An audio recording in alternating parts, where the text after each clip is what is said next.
The Harvest.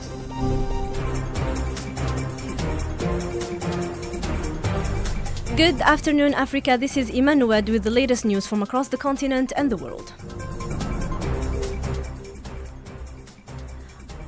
Algeria continues a new dynamic to act as a force for stability and good in the region, says President Abdelmajid Tebboune, speaking during his periodic media meeting broadcast Saturday evening, as he highlights national achievement and stresses Algeria's strong relations with countries worldwide. President Tebboune also affirms that the Western Mining Railway line linking Garaj Bilad, Tindouf and Bashar is a major national project. He says it aims to fully exploit Algeria's vast mining resources and strengthen economic sovereignty. To further understand the importance of this project, Isaiah Natokonda joins us here in the studio. Hello, Isaiah. Hello, Iman. How are you? I'm doing good, thank you. Isaiah, you know, this project had, let's say, many international feedback and many international reactions from experts as they highlight the importance of such project for Algeria and for Africa as a whole. And President Tebboune also expressed his joy with the successful launch of this project. But what can you tell us more about this, Isaiah? Now, you know about this project, Iman. For more than over 70 years, the Red Desert of the Garaj Bilad had held a secret. Whereby 3.5 billion tons of iron ore were locked away in one of the most remote areas of the continent, of the planet, Africa. The international experts had argued that the Sahara was too vast, first of all. The heat there was too punishing. The logistics were too impossible to ever bring that wealth to the coast. But following the landmark inauguration of the West Mining Railway last week, President Abdelmajid Tebboune returned to the podium yesterday to reflect on what now is a reality.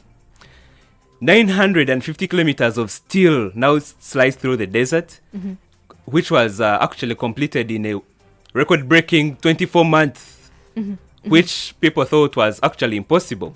But it has left now engineers are stunned. Reflecting on the mission to Beshal and Tindouf, and speaking again in his briefing yesterday, the president addressed the impossible dream of this, the impossible nature of this dream. And we can listen to him as he defined this Algerian spirit to the world. باش نجاوبك على شعوري واحنا ندش نخط قارج بيلات تندوف الشار، يعني صعب التعبير عنه، لأن هي معركة من المعارك اللي خاضوها عظماء هذه البلاد هذه، واحنا أنا في طريقهم إن شاء الله موافقين. لما نشوف التحاليل العالمية في كل القارات على هذا الحدث، ربما يزيد يعطينا نظرة على أهمية أكثر من الشيء اللي كنا عاطينه احنا أهمية لهذا المشروع، أهمية بناء الوطن بإيمان وبرجال أمنوا مستقبل البلاد وحالين يضحيوا من أجله. باش نعبر لك على كيف وصلنا فك العزلة على منطقة غالية علينا مثل تندوف، مش إلا الحديد، حتى بالنسبة للأشخاص وبالنسبة للتنمية المستقبلية تاع المنطقة وبالأخص المدة الزمنية التي سمحت بالوصول إلى النتيجة اللي دشناها. يعني هي الجزائر من أصلها بلاد المعجزات. It is very rare to hear a head of state use the word miracle for a public works project. But in this case, that word, that label fits. To my mind, the significance here is in two ways. First is about the sovereignty. So we're moving from an era where the nation Algeria was known as an oil island, whereby it simply buys its own future using oil money and using to build a nation. But now building this, connecting the Oran and Jijel and all the other places back to the Sahara, Algeria is going to be saving over 1.2 billion US dollars annually in the imports. And that wealth stays in Algeria and it's for the Algerians. But secondly also, I think he has brought dignity to the south, because this railway officially ends the geographic isolation of Tindouf, and it provides the Sahara, and it's no longer a barrier now to the Sahara. Thank you, Isaiah. President Tebboune also describes relations with Mauritania as brotherly, stressing Algeria's commitment to supporting its neighbors. As on Niger, he voices respect for President Abdurrahman Tiani and announces an invitation for him to visit Algeria. Let's hear it. المالي شو نقول لك المالي جات منهم ما جاتش منا احنا حتى السعي نحو الوفاق بينهم بين شمال وجنوب هم طالبين الأمم المتحدة طالبة والاتحاد الأفريقي طالب رفضت بالك باللي تدخل في أمورك الله يسهل عليك الله يسمعنا الخير على بعضنا بعض من تاريخنا مشترك حبيت ولا كرهت وما تجيش يغرك الشيء اللي يجي من ورانا ويسلحك ويغرك ببعض المغريات ويدي لك الممتلكات تاعك ويدي.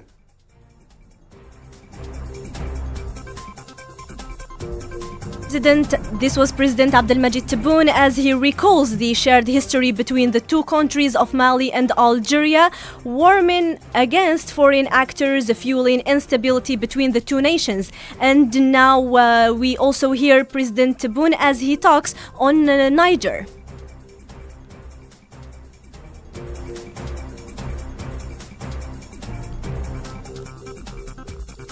President Tebboune also says development and any development affecting Libya directly impact Algeria as he reiterates support for allowing Libyans to freely determine their future through inclusive political process and legislative elections within the framework backed by the United Nations, as he also describes relations with Burkina Faso as positive and confirms Algeria's readiness to further strengthen cooperation.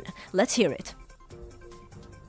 Libya انتم عارفين بوركينا ما كانش بوركينا عندنا زمان على علاقات طيبه واحنا مستعدين ناخذ العلاقات مع بعض ليبيا احنا دائما انا نشهد ان حتى في وقت الرئيس الراحل رحمه الله ليبيا دائما نحاولوا نحافظوا عليها لان اللي يمسهم بالسيف يمسنا وفيه تاريخ مشترك في محاربة الاستعمار في محاربة نتمنى لهم الاستقرار. احنا ليبيا أول وهلة اللي حضرنا في أول مؤتمر شخصي تاع برلين قلتها ذاك الوقت أخي السيسي كان حاضر أمام رئيس فرنسي قلت له هذه كاع مضيعة للوقت عين هذا وبعد ناحي هذا وعين هذا هذه مضيعة للوقت خلوا الليبيين يعينوا هما يديروا انتخابات تشريعية واللي جابوا الصندوق مرحبا به مادام عنده الشرعية نتاع الليبيين عندي أقوى شرعية وكنا معها حتى مؤخرا الأمم المتحدة رجعت لهذه الفكرة هذه على أساس انتخابات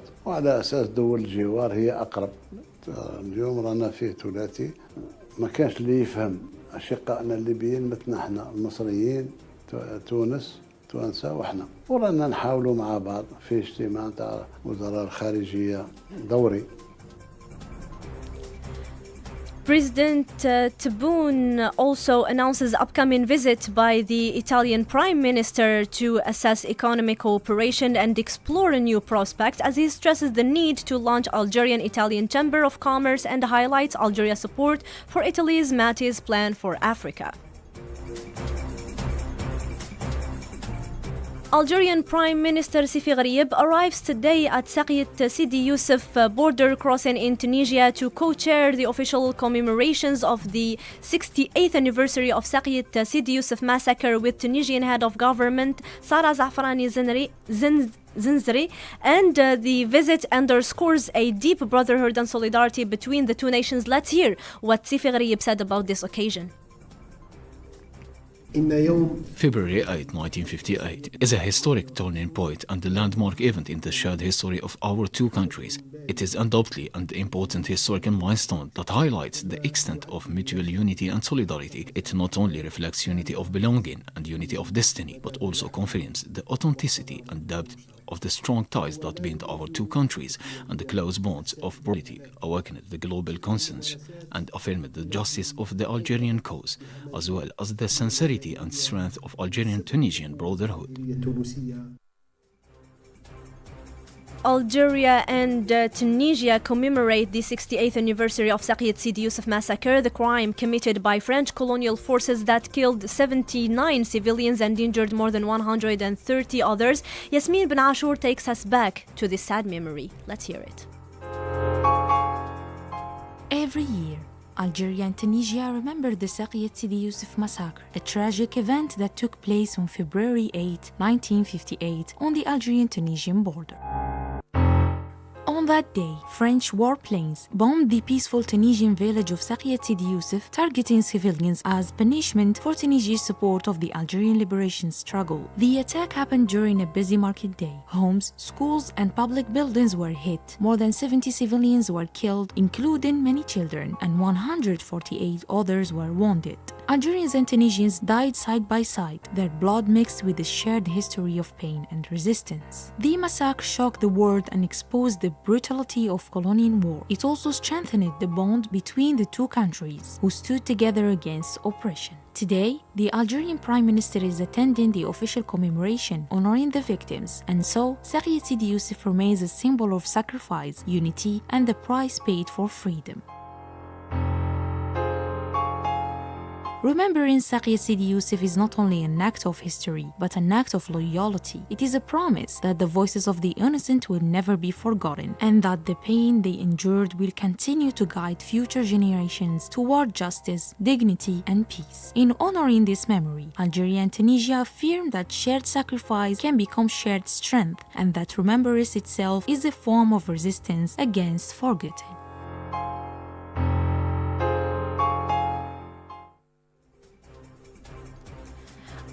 Algeria begins procedures to cancel the 2013 air service agreement with the United Arab Emirates as authorities officially notify the Emirati side of the International Civil Aviation Organization through diplomatic channels. Algerian Minister of Foreign Affairs, Minister of National Community Abroad and African Affairs Ahmed Attaf meets his Spanish counterpart in Madrid as both sides exchange views on regional and international issues, notably development in the Sahel and shared Euro-Mediterranean challenges.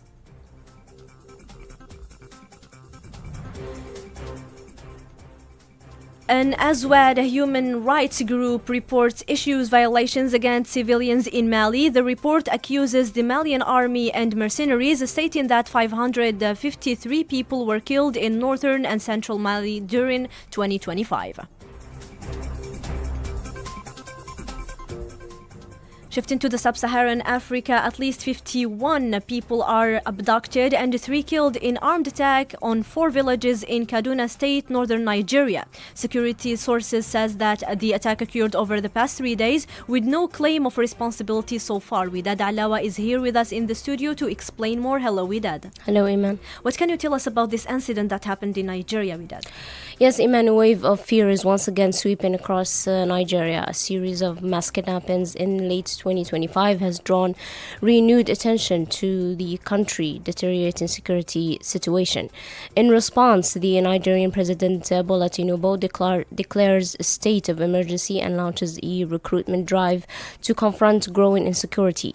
Agence France Presse learns from a security source that 4 villages were attacked by armed groups only over the past 3 days. Kidnapping has meanwhile evolved into an organized and lucrative industry, generating revenues estimated at $1,066 million between July 24 and June 25. And whether the emergency measures announced by President Tinubu can stem the violence and restore confidence will be closely watched as millions of Nigerians continue to live under the shadow of fear. Back to you, Iman. Thank you, Widad. South Africa announces it will withdraw around 700 troops from the UN mission in the Democratic Republic of Congo as the decision aims to reorganize national defense resources after nearly 27 years of peacekeeping involvement. The Muslim World League strongly condemns an attack by the Rapid Support Forces on a World Food Programme aid convoy in North Kordofan, as the UN humanitarian coordinator also expresses deep concern, warning such attacks undermine relief efforts.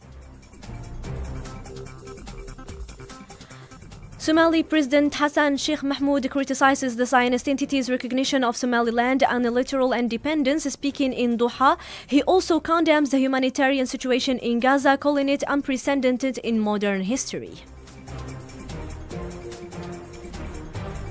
Authorities and humanitarian partners says that more than $264 million are needed in 2026 to assist 1.3 million vulnerable people. They urge the international community to renew its commitment.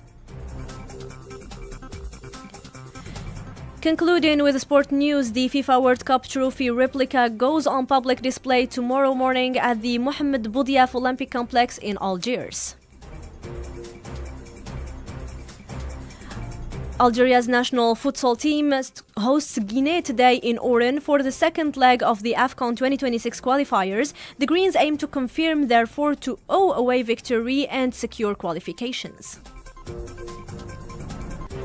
As qualifiers for the first African Under-14 international tournament continues in Algiers, finals in singles and doubles are scheduled for Wednesday, followed by a second higher-level tournament later this month. That was all we harvested today. Thank you for paying attention to the fullest. It was directed by Muad Bab Ahmed, observation with Tawus, control board with Mustafa, and streaming with Islam. And this, keep tuning to Ifriqiya FM, the voice of Africa.